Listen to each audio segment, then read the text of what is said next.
Muy buenas noches tengan todos ustedes. El día de hoy es martes 17 de mayo del año 2022 y como lo hacemos los martes típicamente, aunque hay ocasiones en donde por situaciones no nos alcanzamos a conectar y a coincidir, eh, este día estamos entonces preparándonos para aprender algo de la palabra de Dios. Y creo que es muy importante entonces que nos demos la oportunidad, como siempre decimos, que nos demos la oportunidad de ver, de aprender, de entender las cosas de una manera diferente a como normalmente las hemos leído. Y el día de hoy, dando seguimiento a una palabra que compartí en la congregación este domingo pasado y que me tiene dando muchas vueltas. Quisiera que me permitieran entonces seguir con este tema de vivir en modo supervivencia. Muy bien. Y entonces, en Génesis capítulo 3, a partir del verso 1, dice, pero la serpiente era astuta más que todos los animales del campo, ¿sí? Que Dios había hecho, la cual le dijo a la mujer, con que Dios les ha dicho, no coman de todo árbol del huerto. Y la mujer respondió a la serpiente, del fruto de los árboles del huerto podemos comer, pero del fruto del árbol que está en medio del huerto, dijo Dios, no comeréis de él, ni le tocaréis para que no mueras. Entonces la serpiente le dijo a la mujer, no morirán, sino que sabe Dios que el día que coman de él, serán abiertos sus ojos y serán como Dios, sabiendo el bien y el mal. Y noten ustedes el verso 6. Y la mujer vio que el árbol era bueno para comer y que era agradable a los ojos y era árbol codiciable para alcanzar la sabiduría. Y cuando nosotros pensamos en este árbol, en el árbol del conocimiento, del bien y del mal, y de la forma en que muchas veces nosotros en nuestra doctrina pensamos acerca de él, pensamos en las cosas desagradables, pensamos en las cosas negativas, nocivas, que pudiera representar este árbol. Sin embargo, sabemos que toda bendición desciende de lo alto del Padre de las Luces, en el cual no hay mudanza ni sombra de variación, y que la bendición del Señor es la que enriquece y no añade tristeza con ella. ¿Qué es lo que quiero decir con esto? Cuando Dios hizo al hombre y lo puso en el huerto de Edén, Dios había hecho todas las cosas buenas. Buenas y, como dice al hacer el hombre, buenas en gran manera. El hombre, tal como lo hemos comentado en muchas ocasiones, y este domingo pasado insistía en esta idea de inicio, el hombre fue hecho para vivir en el huerto, en la presencia de Dios. Y la presencia de Dios representa el lugar de descanso, de reposo de Dios. Recuerden ustedes que cuando Dios hace al hombre, lo hace toda la creación, Génesis capítulo 1, son 6 días. Y cuando hace al hombre es al final del sexto día y dice que el séptimo día Dios reposó de sus obras. Y esto es muy importante, aunque parezca que es simbólico, pero es muy importante porque representa cómo cuando Dios está haciendo al ser humano y poniéndolo allí en el huerto del Edén, lo que nos está diciendo es que Dios había hecho al hombre para vivir en el lugar del reposo. Vivir en el lugar del reposo, ¿sí? Génesis 2, verso 2. Y acabó Dios en el día séptimo la obra que hizo y reposó el día séptimo de toda la obra que hizo. Y bendijo Dios al séptimo, ¿sí? Día séptimo, y lo santificó, porque en él reposó de toda la obra que había hecho en la creación. Si estuviéramos en la congregación en este momento, les diría, diga conmigo, por favor, ¿sí? Alguna frase para fijar la idea, y la frase sería, Dios hizo al hombre para vivir en el reposo. Dios hizo al hombre para habitar en el reposo. Dios hizo al hombre para estar en su gracia, relajado, tranquilo en su presencia. Insisto esto porque de las cosas que Dios había hecho y que había puesto en el huerto, ciertamente en Génesis capítulo 2, ¿sí? Allá por el verso 15, bueno, en el verso 16, Dios le va a decir al hombre que no coma del árbol del huerto, pero no significa entonces que el árbol fuera malo en sí. El árbol no era malo. Acabo de decir hace un momento que toda buena dádiva, toda bendición, toda gracia de Dios desciende del Padre de lo alto. En él no hay mudanza, no hay sombra de variación. Dios es bueno. Y la bendición de Jehová, la bendición de Dios es la que enriquece y no añade tristeza. Entonces, Dios lo que hizo para el hombre fue algo bueno, pero entonces lo malo no es lo que Dios hizo. Lo malo es lo que el hombre hará al momento de que tomando la decisión equívoca se convierta en un opositor a lo que Dios ha hecho. De esta manera, entonces, cuando nosotros leemos en Génesis capítulo 2, ¿sí? Verso 6, decíamos, la mujer había visto que el árbol, ¿sí? Era bueno para comer, y era bueno porque Dios hace todas las cosas buenas, ¿sí? Era agradable a los ojos porque Dios hace las cosas hermosas. Pero el problema no es si era bueno o era agradable, o incluso si era codiciable. El asunto es, Dios le había dicho, no lo hagas. La mujer entonces toma del fruto y come. Y entonces se lo da al marido, así como ella había comido, comió también él, ¿sí? Fueron abiertos los ojos de ambos y conocieron que estaban desnudos, cosieron hojas de higuera, se hicieron delantales tratando de esconderse, pero noten ustedes que aquí ha sucedido algo en este versículo sin darnos cuenta de lo rápido que sucedió. El ser humano ha sido transformado y de ser una criatura en inocencia, ahora es una criatura en conocimiento, pero no es el conocimiento de Dios, es en conocimiento de su propia carencia, de su propio mal, en conocimiento de su propio pecado, en conocimiento de su falta. Y entonces cuando nosotros vemos a esta criatura, el hombre empieza a funcionar diferente. Quiero abundar en esta idea de que el hombre funciona diferente. ¿Qué es lo que estoy intentando decir? El hombre vivía en el descanso, en el reposo. He dicho desde el principio que el huerto de Edén representa el lugar de la gracia. El lugar donde no hay angustia, el lugar donde no hay estrés. Esta palabra estrés va a ser interesante. Entiendo que no es una palabra bíblica, es una palabra de nuestro contexto actual, pero sí sería interesante entender qué implica decir que algo tiene estrés. Cuando hablamos de estrés, ¿de qué estamos hablando? ¿Sí? El estrés son mecanismos que se activan básicamente como una necesidad biológica cuando está delante de nosotros algo que se presenta como una amenaza.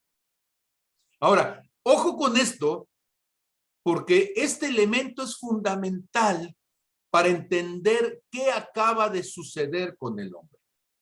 El hombre está estresado, el ser humano está estresado. ¿Cómo sabemos que está estresado? Porque va a experimentar entonces dos actitudes que son típicas de una situación de estrés. la huida y el ataque. Fíjense ustedes, por favor, en Génesis capítulo 3, en el verso 8. Dice, y oyeron la voz de Jehová Dios que se paseaba en el huerto al aire del día, y el hombre y su mujer se escondieron de la presencia de Jehová Dios. Se escondieron de la presencia de Jehová Dios entre los árboles del huerto. El hombre está estresado. La primera gran descarga de cortisol y de noradrenalina en su cerebro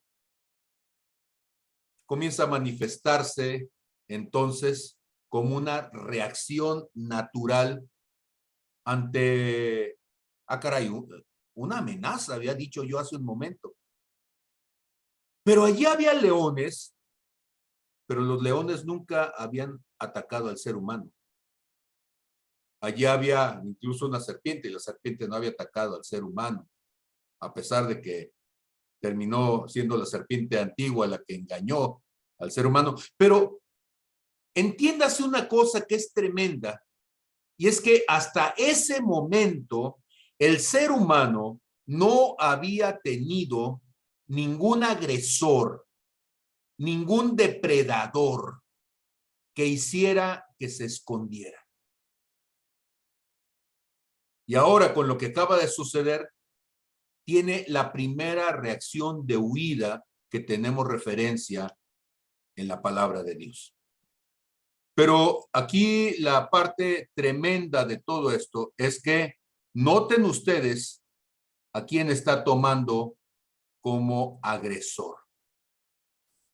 Y dice, oyeron la voz de Jehová Dios. Acaban de oír ellos, previo a esto, la voz de la serpiente. Y a la voz de la serpiente no la identificaron como agresor.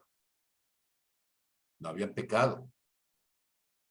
Pero cuando pecaron, sucede algo interesante, pero terrible.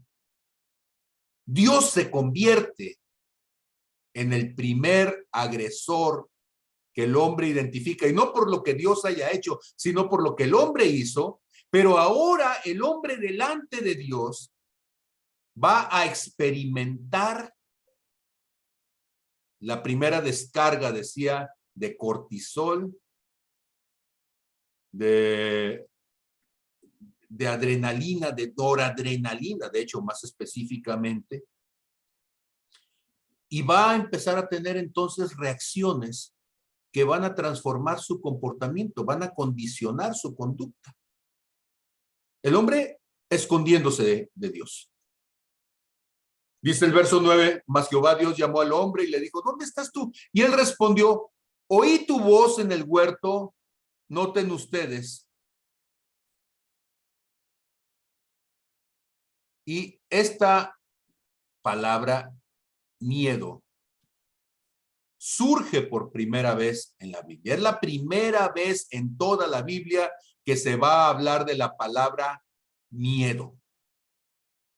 Y el miedo es una de las emociones básicas, no solamente en el ser humano, el miedo es una de las emociones básicas en los seres vivos que condiciona profundamente el comportamiento y que es tan importante en la Biblia que se va a repetir más de 360 veces, dependiendo de las traducciones que ustedes utilicen, pero más de 360 veces en toda la Biblia.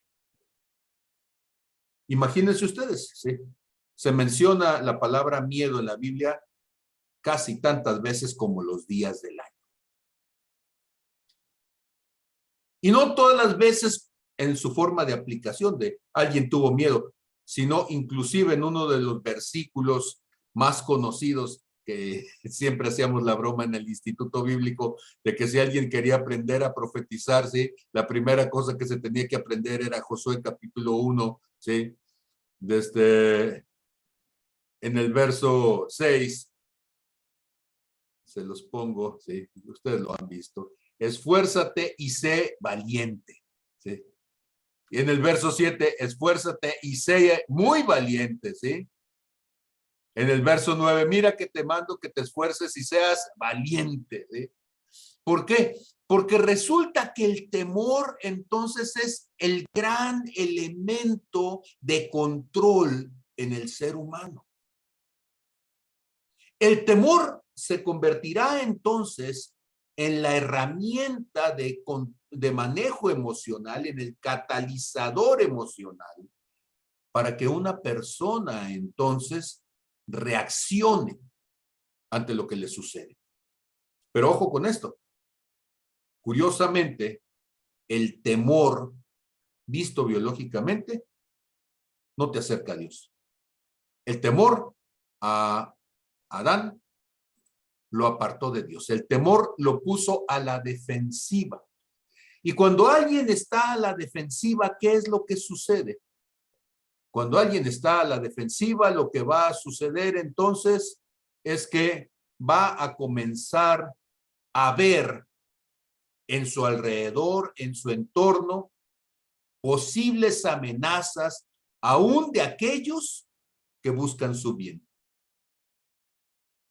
Recuerdo que hace años, estando en un congreso nacional, un joven que en ese momento era desconocido, que era líder de jóvenes en la iglesia de Vino Nuevo en Ciudad Juárez, Chihuahua, ahora es muy conocido, Jesús Adrián Romero, nos estaba compartiendo y habló de una canción que él acababa de escribir, donde decía, ¿qué sería de mí si no te hubiera, si no te hubiera conocido, si no te hubiera amado, ¿sí? Y decía la canción, ¿sí? Sería como un pájaro herido que se muere en el suelo. Y nos contó de cómo él y su hermanito le regalaron unas resorteras cuando estaban chicos, y como todo chiquillo anda buscando a quién tirarle, pues ellos agarraron entonces unas piedras y salieron a ver a quién le tiraban, y le tiraron a unas palomas, a unos pichones que andaban por allí, y con la suerte de que le pegaron a uno. Cae el pichón y ellos, emocionados porque le habían pegado al pichón, se acercan entonces para agarrar al pichón, pero la pedrada había sido tan fuerte que le rompieron un ala. Y el golpe, pues había dejado entonces la fractura en el ala. Y cuando ellos se tratan de acercar, que es de las cosas irónicas, ¿no? Ellos acercándose para querer agarrar el pichón, pero pues en realidad ellos son los que habían agredido al pichón. El pichón entonces empieza a querer volar, pero no puede volar porque tiene el ala fracturada. La fractura se convierte en una fractura compuesta. Sale el hueso y perfora entonces la carne del pichón, y el mismo hueso se le entierra entonces en su cuerpo, y el pichón entonces empieza a desangrarse. Y él dice que él tenía el pichón, que lo agarró, y con todo eso que estaba sucediendo y el pichón tratando de volar ahí en sus manos, el pájaro se murió en sus manos. Y eso le causó una impresión tan profunda que años después, cuando él escribe, sería como un pájaro herido que se muere en el suelo, ¿sí? Dice que él recordaba esa imagen, y esa imagen le hacía darse cuenta de su propia fragilidad en la ausencia de Dios. Herido, que empieza a querer escapar de todos, y aun cuando el que se acerca, ¿sí?, quizá ya no tiene la intención de lastimarte, sino en el caso de Dios, que se acerca y está queriendo entonces ayudar al ser humano. El ser humano, con el pecado, ahora está herido y está tratando de defenderse. Este hombre que está a la defensiva, diciendo, tuve miedo, me escondí, estaba desnudo, me sentí frágil, me sentí incapaz, me sentí limitado. Dios le dice, ¿quién te enseñó que estabas desnudo? ¿Has comido del árbol que yo te mandé? Y el hombre entonces, noten ustedes que responde a la defensiva, porque le dice a Dios, la mujer que me diste por compañera me dio del árbol y yo comí. Y quizá pase una vez más muy rápido esta frase, pero cuando está diciendo la mujer que me diste, está diciendo aquí el que comienza con la responsabilidad de lo que está sucediendo eres tú. Tú me diste una compañera que quizá no era la compañera correcta. Tú me diste a alguien que en lugar de hacer las cosas bien, vino a dañarme. Y entonces tú eres el culpable. Ahora, noten ustedes que el ser humano ahora se está comportando como alguien amenazado y que está buscando sobrevivir. Decíamos que hay dos conductas que son básicas, y es la conducta de la huida, escapar, esconderse. Y la segunda conducta es la conducta de la agresión.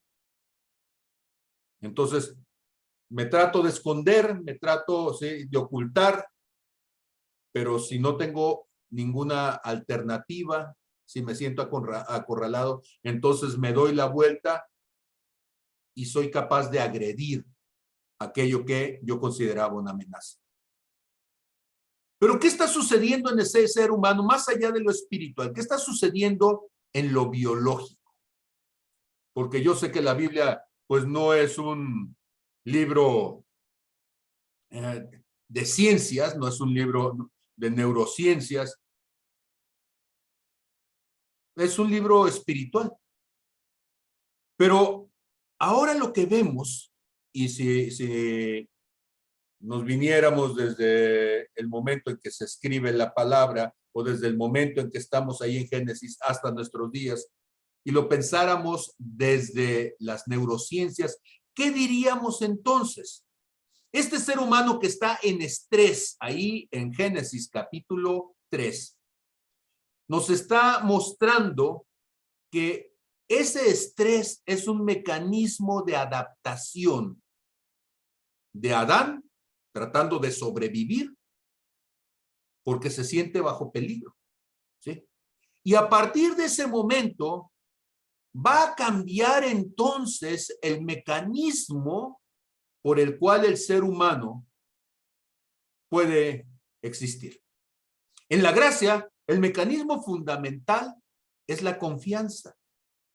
El ser humano vivía ahí en el huerto de Edén confiando en la presencia, en la protección de Dios, descansando en que su Padre, su Creador, aquel a quien él sirve, tendrá cuidado de él. Noten ustedes que el ser humano no fue hecho para vivir, no fue creado, ideado, programado para vivir en esa situación de estrés en la que le estamos viendo ahorita. No, él fue creado, diseñado para vivir en el reposo de la presencia del que lo creó. Pero el ser humano, como consecuencia de su pecado, en esta condición de estrés, en este cóctel de neurotransmisores, reguladores, ¿sí? Ahora está teniendo, decíamos, cortisol, noradrenalina, y el proceso de su cerebro que se inicia con la amígdala cerebral y que va a activar el sistema central de respuesta al estrés. Este sistema central que se denomina el eje hipotalámico, porque es el hipotálamo, ¿sí?, donde estamos comenzando, pituitario por la glándula pituitaria, ¿sí?, y adrenocortical. Y este sistema HPA, así se le conoce en neurociencias, ¿sí?, que como digo está compuesto por el hipotálamo, la glándula pituitaria, ¿sí?, la corteza suprarrenal, y va a regular entonces la cantidad de hormonas, del estrés, que es el cortisol. Y sucede que cuando se eleva el nivel de cortisol, aumentan rápidamente los niveles de glucosa, ¿sí? ¿Por qué? Porque necesitamos energía para huir, necesitamos energía para pelear, necesitamos energía para desplazarnos, porque estamos bajo amenaza. ¿Se han dado cuenta ustedes la cantidad de personas que padecen o padecemos? Yo estoy dentro de este club, que padecemos diabetes. Y cuando uno piensa, bueno, en mi caso, ¿por qué padezco diabetes? Si me atrevería a decir que desde hace ya bastantes años, de hecho desde que me casé, mi alimentación, mi esposa siempre ha tenido cuidado con ello. Sí, pero el problema no es solamente lo que te alimentas, sino el asunto es cómo la condición de tu corazón, desde el punto de vista emocional, este eje hipotalámico, pituitario, adrenocortical, está elevando tus niveles de glucosa, porque estás elevando tus niveles de cortisol. Estás acelerando tu frecuencia cardíaca. Ah, mira qué casualidad. El hombre también es hipertenso, ¿verdad? Está aumentando el flujo sanguíneo de los músculos de los brazos y de las piernas para que estés listo para pelear, pero es lo que se llama entonces mecanismos de ataque-huida. Y este ser humano entonces, que había sido hecho de parte de Dios para vivir en paz a partir del pecado, se convierte ahora en un ser estresado, listo para golpear y correr. Y pega y corre, ¿sí?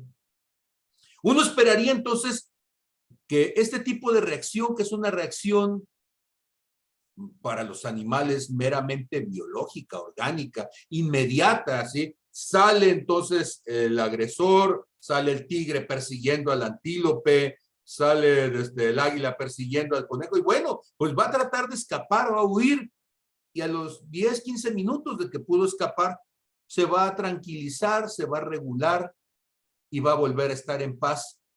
Pero con el ser humano resulta que tenemos un problema, y el problema es que el ser humano fue hecho de parte de Dios para que su cerebro fuera un órgano prodigioso que pudiera recordar, que pudiera aprender, que pudiera intuir, que pudiera darle nombre a las cosas. Ese cerebro había sido hecho para que pudiéramos recordar las cosas maravillosas de Dios, las cosas hermosas que le dan sentido y significado a nuestra existencia, pero a causa de que el ser humano ha pecado, ¿qué es lo que ahora estará recordando el ser humano? Pues estará recordando precisamente todas estas cuestiones que lo han marcado, y esto es, estoy bajo amenaza. El ser humano entonces se convierte en una criatura que vive bajo amenaza. Hay un término que muchas ocasiones lo he comentado. Es un término formado al final del siglo XIX, principios del siglo XX, cuando estaban tratando de darle nombre a ciertas conductas. Y tomando dos términos griegos, esquisos y frené, se formó el término esquizofrenia. Esquizo es el arañazo de una garra, ¿sí? Imagínense ustedes un tigre, un oso, un león, que con sus garras tira un zarpazo, las garras afiladas, y le pega a la persona, a un ser humano, en el pecho. Frené. Y entonces esquizofrenia es una persona que ha sido herida en el pecho, en el tórax, y que sus vísceras ahora están de fuera. Así, esa es la imagen trágica. y que como está herido ahora en su vulnerabilidad, voltea hacia todos lados y en donde quiera ve amenazas, en donde quiera ve posibles enemigos. Escúcheme, el ser humano a partir del pecado empieza a tener conductas esquizoides, esquizofrénicas, empieza a ver como enemigos a quienes le rodean, empieza a ver como enemigos a los de su casa, a los de su escuela, a los de su entorno, porque esos que están a su alrededor, en su limitación también le lastiman, pero no solamente ellos, sino que aquellos que son los llamados a mostrar la imagen de Dios, sus padres, que fueron hechos como sombra y figura de las cosas celestiales para entender el corazón de Dios, pues resulta que aún nuestros padres terminan siendo posibles agresores en nuestro corazón. Y entonces este ser humano, ahora con tendencia esquizofrénica, va a estar constantemente en estrés. Sus glándulas suprarrenales van a estar entonces trabajando a marchas forzadas para mantenerle alerta, activo, hipersensible ante lo que le rodea, porque todo le puede lastimar. Les he contado como parte de mi testimonio de que yo tenía muchos problemas para dormir. Dormía 3 horas típicamente. Y había momentos en donde dormía 3 horas cada 2 días. Me pasaba la mayor parte del tiempo en alerta, en vigilia. Y muchas veces yo había estado pensando a lo largo de todos estos años que era parte de un problema neurológico, pero mientras estaba meditando en esto que ahora les comparto, el Espíritu Santo me recordó algunas cuestiones, ¿sí? Me las recordó no por hacerme sufrir, sino por darme una explicación para que entendiera racionalmente las conductas a las que me refiero. Una de ellas es que, como lo he dicho varias veces, yo fui violado alrededor de los 4 años de edad y fui violado por alguien cercano a la familia, o alguien de la familia. Entonces eso me empezó a generar, como lo estoy diciendo con el ejemplo de Adán, una conducta de recelo hacia los seres humanos que me rodeaban. Se supone que la familia es la que te protege y en mi caso no había sido la familia la que me protegió, sino más bien quien me había agredido.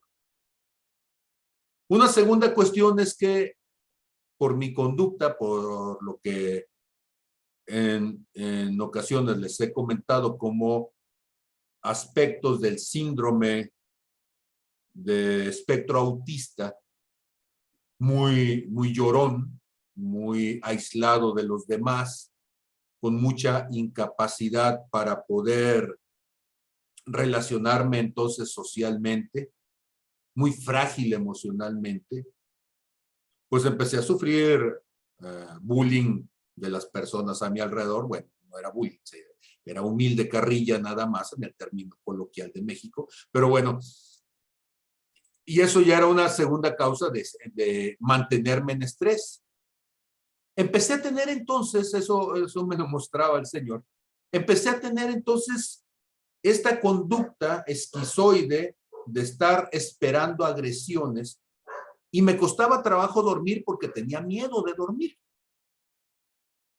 Y entonces sucedió algo peor. Yo sé que cuando empieza uno a contar estas cosas, te dices, uy, joder, sí, éramos 8 y parió la abuela todavía, ¿eh? O sea, otra desgracia más. Bueno, resulta que como no dormía suficiente, pues me costaba trabajo entonces despertarme. Mi papá tenía que llevarnos cuando estábamos chicos a la escuela y yo no me había despertado para prepararme para ir a la escuela. Eso implicaba que él iba a salir tarde, iba a regresar iba a llegar tarde a su trabajo después de dar la vuelta. Y entonces, para motivarme a despertarme, se quitaba el cinto y me despertaba con el cinto. Entiendo, sí, que debió de haber sido más prudente que yo me despertara a tiempo y que estuviera listo, y eso me hubiera evitado el, el castigo. Bueno, lo cierto es que siendo chico, pues no entendía todo el proceso que estaba viviendo, apenas les digo que el Espíritu Santo me lo estaba mostrando. Y entonces sucedió algo que fue la clave por la cual yo no podía dormir.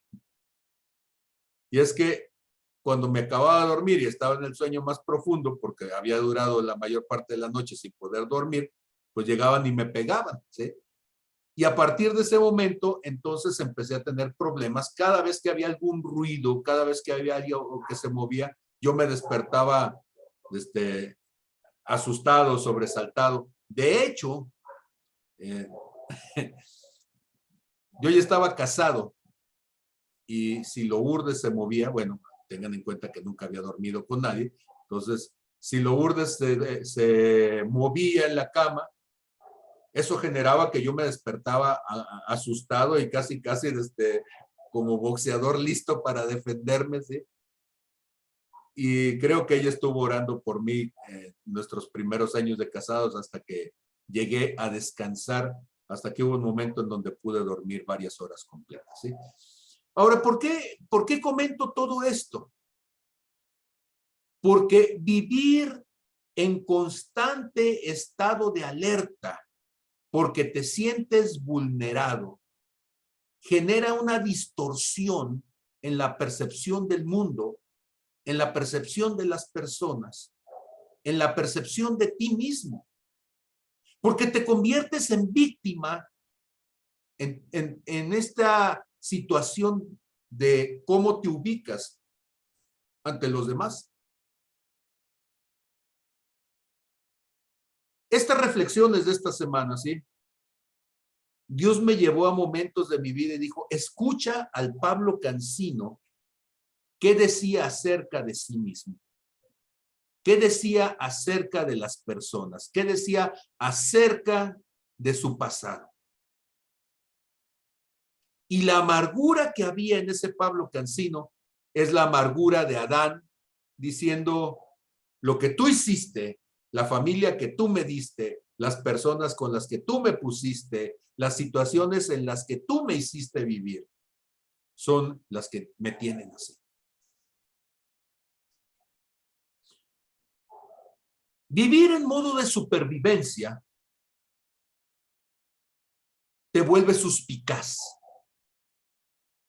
Porque entonces todo puede ser un posible riesgo. Todo tiene que ser evaluado, porque cuando tú estás en un punto de supervivencia, en cualquier paso en falso, puedes entonces terminar lesionado, ¿sí? Ahora, una persona que está en constante estrés va a perder la capacidad de concentrarse en lo que hace, porque su cerebro va a estar cansado, va a estar agotado. No solamente eso, se va a deteriorar su capacidad neurológica. Y entonces Dios me decía, ¿cómo no te iba a doler la cabeza, criatura?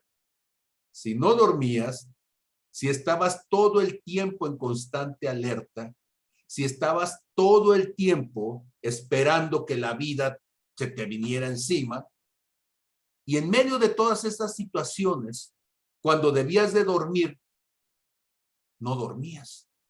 Cuando debías de descansar, no descansabas. Cuando debías de confiar en alguien, no confiabas, porque todos podían ser entonces el siguiente que te iba a lastimar, ¿sí?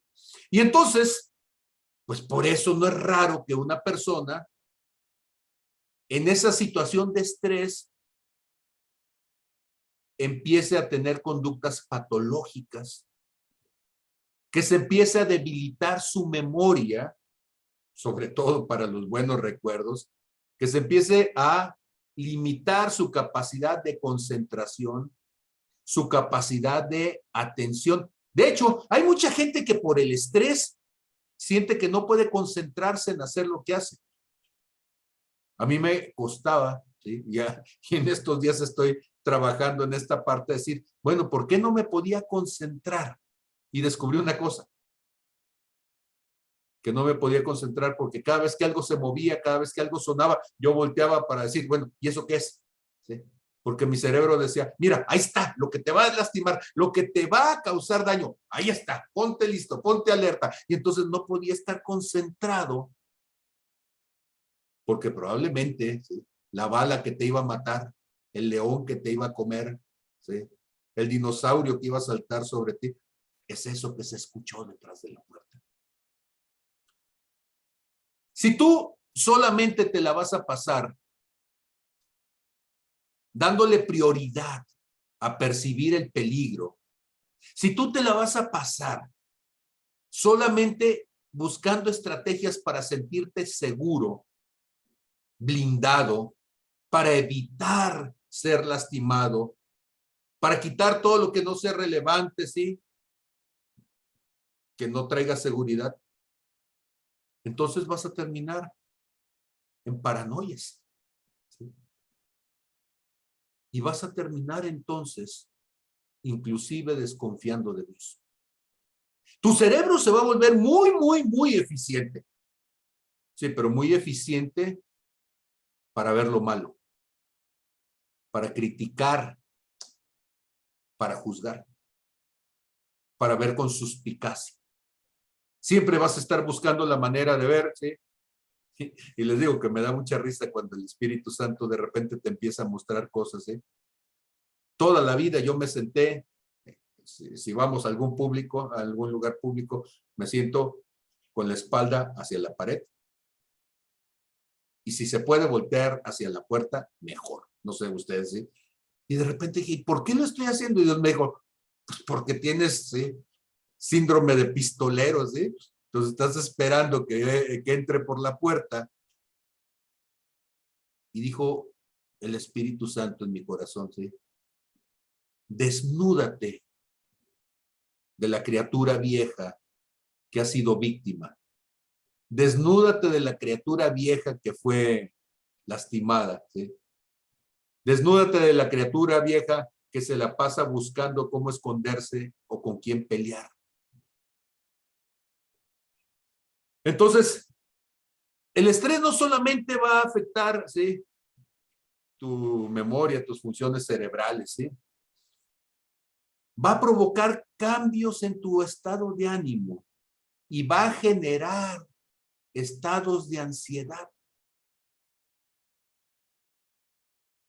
Porque entonces vas a estar preocupado, en mi caso durante muchos años, preocupado por sentir que soy aceptado, porque entonces si no soy aceptado, entonces el otro es un posible enemigo.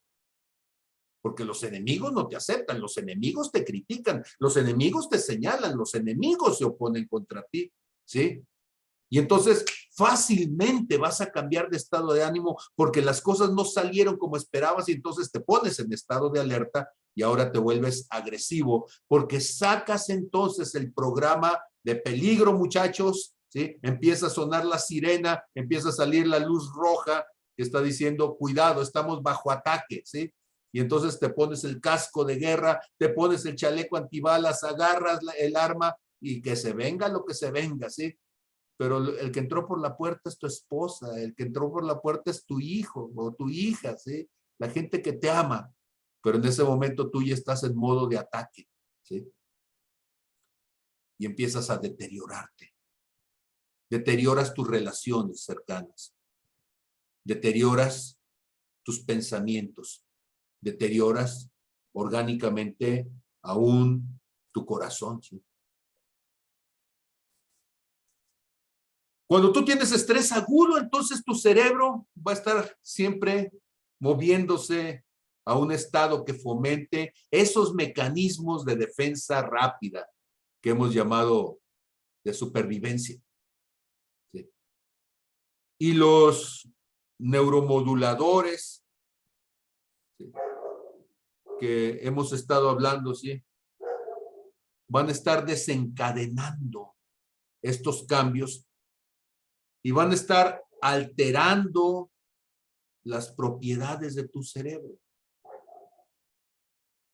Vas a estar entonces mostrando, curiosamente, tu peor parte, tu peor forma de ser.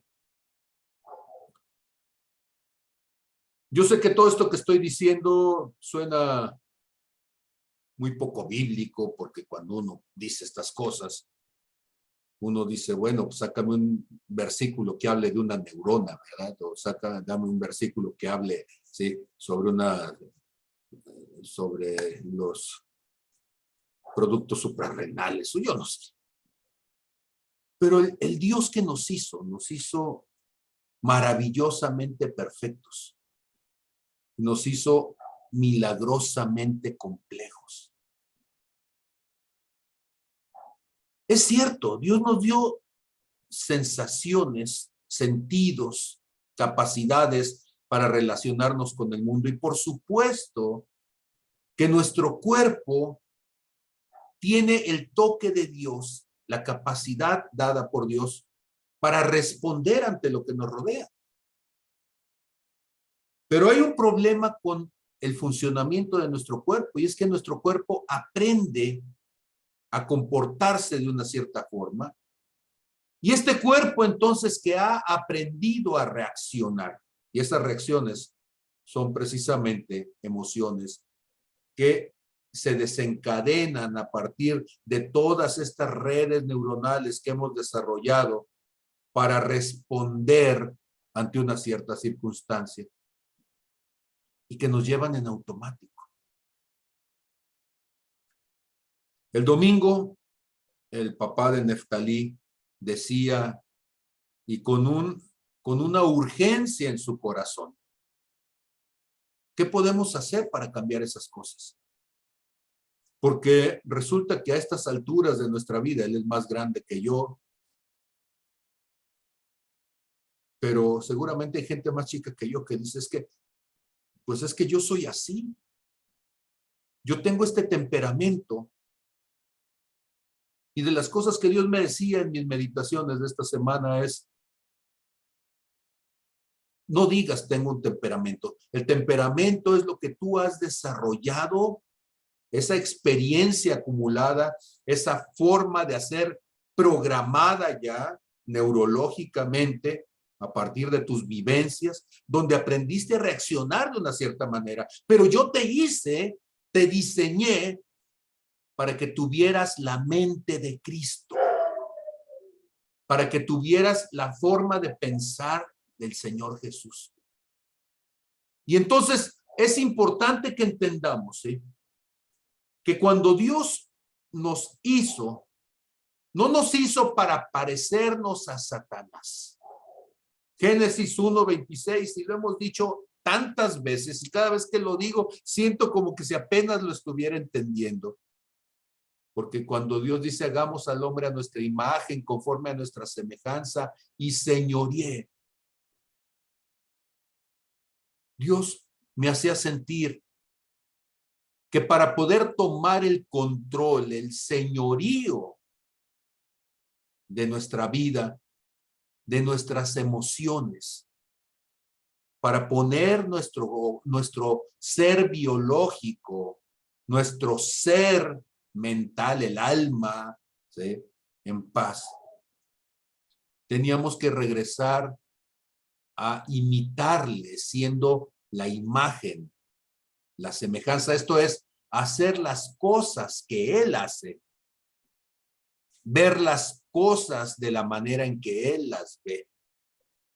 Cuando nosotros entonces entendemos esto, podemos entender por qué en Primera de Corintios, capítulo 2, verso 15, 16, ¿sí?, nos va a decir, el espiritual juzga todas las cosas, pero él no es juzgado de nadie. Porque ¿quién conoció la mente del Señor? ¿Quién le instruirá? Y dice el apóstol Pablo, mas nosotros tenemos la mente de Cristo. Tenemos la mente de Cristo. ¿Qué implica tener la mente de Cristo? ¿Qué implica decir que podemos pensar como el Señor? Dice Isaías capítulo 43, en el verso 18, 19. No se acuerden de las cosas pasadas ni traigan a memoria las cosas antiguas. He aquí que yo hago cosa nueva, pronto saldrá la luz, ¿no la conoceréis? Otra vez abriré camino en el desierto y ríos en la soledad. ¿Saben ustedes que hay dos grandes visiones desde donde nosotros estamos como posibilidad? Tenemos una visión, la posibilidad de ver hacia el pasado, y tenemos la otra posibilidad de ver hacia el futuro. Pero, ¿quién ve a cada cosa? Yo recuerdo que cuando estaba recién convertido, un pastor en una predicación que me llamó mucho la atención la frase, dijo algo que no se me olvidó, y es: cuando Satanás te recuerde sobre tu pasado, tú recuérdale sobre su futuro. Ahora, ¿por qué este asunto del pasado y del futuro? Cuando ustedes revisan en Isaías 14, en Ezequiel 28, ¿sí? Si ustedes recuerdan cuando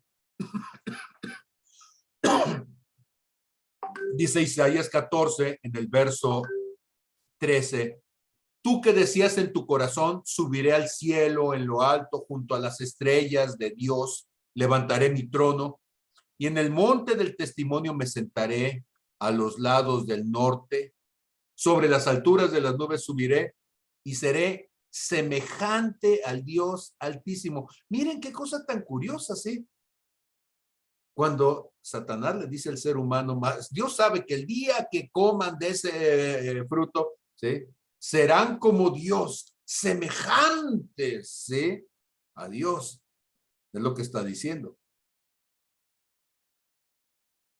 El gran anhelo de Satanás, Isaías 14, 14. Nótenlo ustedes, por favor. Isaías 14, 14. Sobre las alturas de las nubes subiré y seré semejante al Altísimo. Sobre las alturas de los montes subiré y seré semejante al Altísimo. Él quiere llegar entonces a donde, curiosamente, nosotros estamos. ¿Cómo que donde nosotros estamos? Pues sí, porque Efesios capítulo 2, en el verso 6, dice, y juntamente nos resucitó y asimismo nos hizo sentar, ¿sí?, en los lugares celestiales con Cristo Jesús. Isaías 14, 14. Él quiso estar en lugares celestiales, en su ambición. Pero Cristo murió por nosotros para que nosotros estemos sentados en esos lugares celestiales, ¿sí?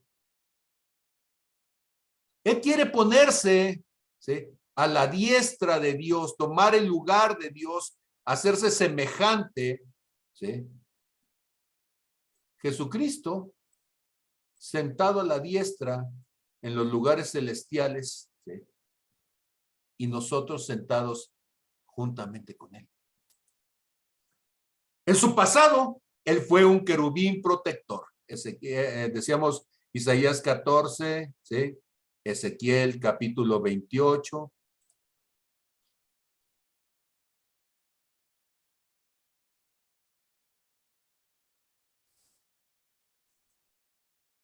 Dice en el verso 12, Tú eras el sello de la perfección, lleno de sabiduría, ¿sí? En Edén, en el huerto de Dios, estuviste. Todas las cosas maravillosas, ¿eh? Verso 14. Tú, querubín grande, protector, yo te puse en el santo monte de Dios. Allí estuviste en medio de las piedras de fuego, te paseabas. Y él dice, el pasado. ¿Por qué? Porque en el pasado él era el querubín. En el pasado él era quien tenía autoridad. En el pasado él tenía el poder y nosotros no tenemos nada. Porque lo perdimos todo por el engaño del pecado. Pero en el futuro nosotros tenemos todo. Y él no tiene nada. Porque es juzgado y es lanzado al horno de fuego. Cuando tú miras el pasado, y no estoy diciendo que el pasado sea malo en sí, pero el pasado te pone en una condición curiosa.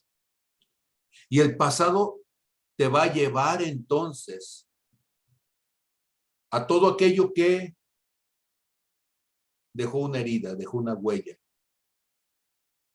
Es cierto, hubo grandes cosas en el pasado y alguien diría, no, ¿cómo no me voy a acordar del pasado? Bueno, es cierto, ¿sí?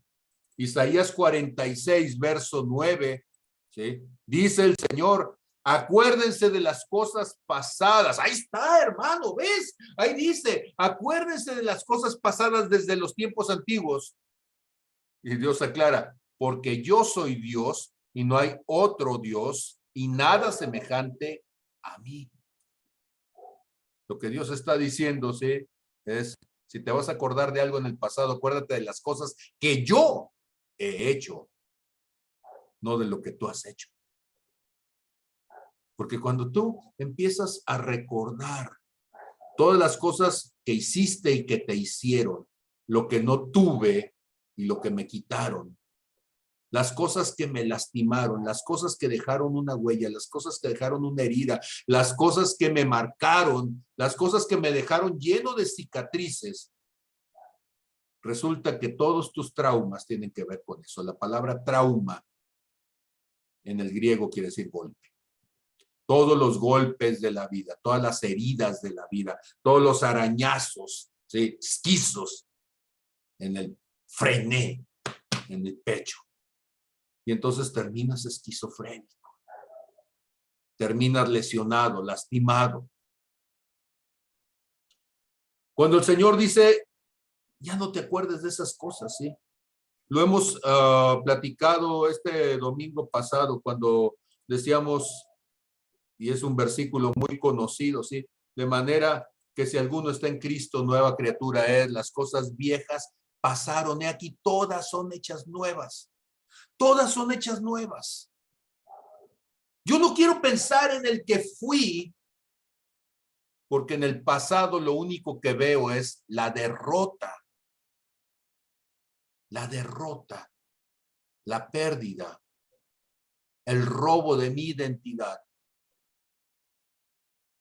el dolor, la victimización. Pero ¿qué es lo que veo en el futuro? En el futuro lo que veo es la imagen y semejanza de Dios, el señorío de Cristo. Nueva criatura soy. Las cosas viejas pasaron, ¿sí? ¿Qué implica eso? Eso implica entonces, Colosenses 3:9, ¿sí? Que debo de despojarme del viejo hombre con sus hechos.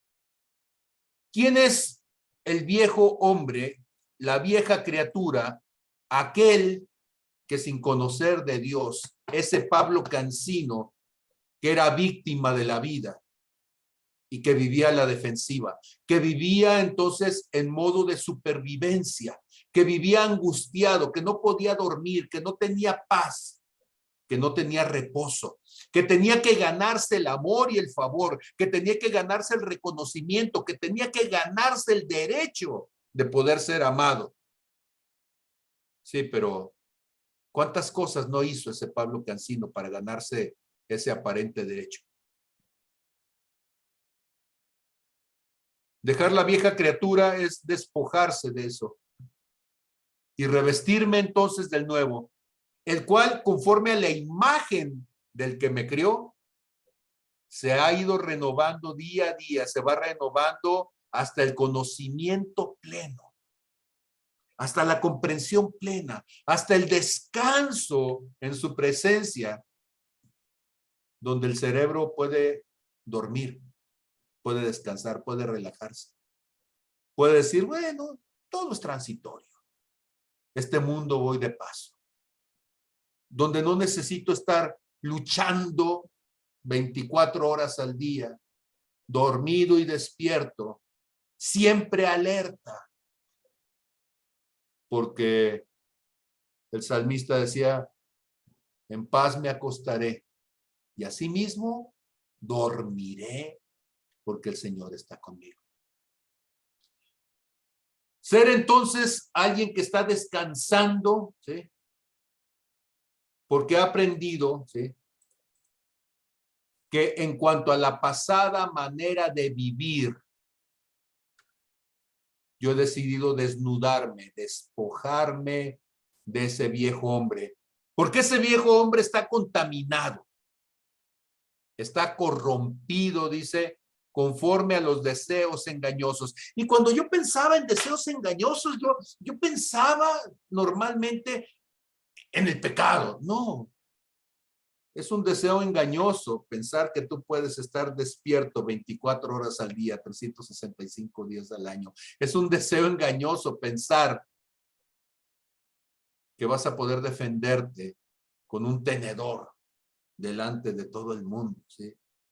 Es un deseo engañoso pensar que vas a poder evitar que alguien se acerque a ti y te lastime sin que eso no te convierta al mismo tiempo en un ser aislado, solitario, víctima de sí mismo, viciado de esos deseos engañosos, anhelando ser amado, pero con miedo a amar, anhelando la compañía, pero con miedo a ser traicionado, anhelando un toque suave, un toque de amor, un abrazo, pero al mismo tiempo con miedo a terminar siendo violado. Y necesitamos dejar eso y renovarnos en el espíritu de nuestra mente y vestirnos, como hemos dicho, del nuevo hombre creado según Dios en la justicia y santidad de la verdad. ¿Cuál es ese vestirse del nuevo hombre? Es decir, yo no soy una persona colérica, ¿no? Yo soy a la imagen y semejanza de Cristo. Yo no soy una persona temerosa, no, yo soy alguien creado a la imagen y semejanza de Cristo.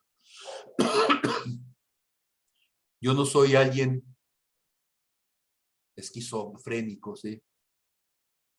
Yo soy alguien creado a la imagen y semejanza de Cristo, en la justicia y santidad de la verdad. Por lo cual, desechando la mentira. ¿Y cuál es la mentira entonces? No tengo que luchar para sobrevivir. Tengo que dejar que la vida de él se vuelva vida en mí. Desechando la mentira. No tengo por qué vivir a la defensiva. El mundo no es mi enemigo. Desechando la mentira. Dios está conmigo, no contra mí. Dios no quiere destruirme. Dios quiere levantarme, restaurarme. Hablad verdad cada uno con su prójimo. ¿Por qué tanta murmuración? ¿Por qué tanto chisme? Porque estamos queriendo defendernos del otro. Estamos queriendo ser más que el otro. Estamos queriendo tener supremacía sobre el otro, como si estuviéramos peleando un lugar, ¿sí? Cuando en realidad somos miembros los unos de los otros, ¿sí? Es cierto, hay momentos en que nos molestamos.